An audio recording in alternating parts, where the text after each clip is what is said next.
दिल्ली सल्तनत पूरी हो चुकी है, अब कहानी शुरू होती है स्वतंत्र राज्यों की।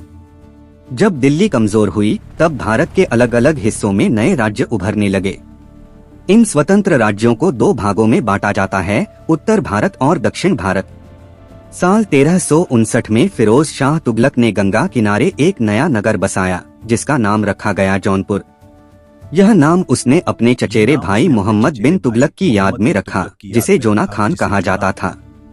शुरुआत में जौनपुर दिल्ली के पूर्वी प्रांत की राजधानी था, लेकिन हालात जल्द बदलने वाले थे। 1394 ईस्वी में मलिक सरवर ने दिल्ली की कमजोरी का फायदा उठाया और खुद को स्वतंत्र शासक घोषित कर दिया। उसे मिली मलिकउस-शर्क की उपाधि, यानी पूर्व का स्वामी, और यहीं से शर्की वंश की नींव पड़ी। शर्की वंश में कुल 6 शासक हुए, लेकिन सबसे प्रभावशाली नाम था इब्राहिम शाह का। 1402 से 1436 तक शासन करने वाले इब्राहिम शाह ने जौनपुर को ज्ञान और संस्कृति का केंद्र बना दिया। इसी के समय अटाला देवी मस्जिद का निर्माण हुआ, जो अपनी अनोखी स्थापत्य शैली के लिए प्रसिद्ध है। झंझरी मस्जिद भी इसी काल की देन है, और जौनपुर को तब कहा गया भारत का सिराज।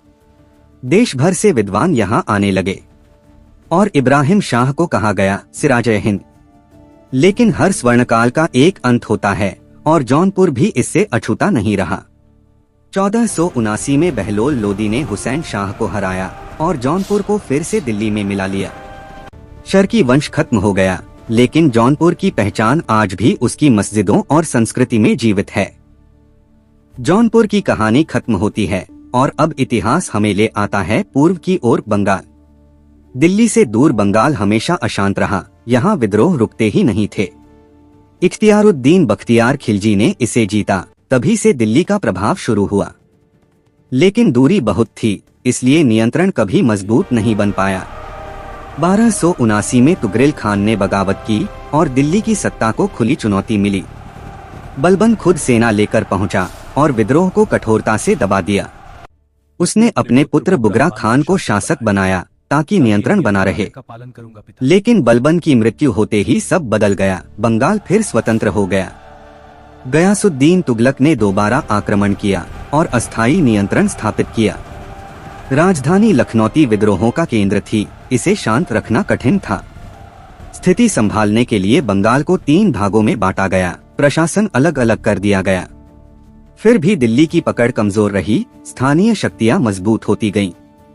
मोहम्मद बिन तुगलक के समय निर्णायक मोड़ आया, बंगाल पूरी तरह स्वतंत्र हो गया। 1340 में अली मुबारक सत्ता में आया, उसने स्वतंत्र शासन की घोषणा की।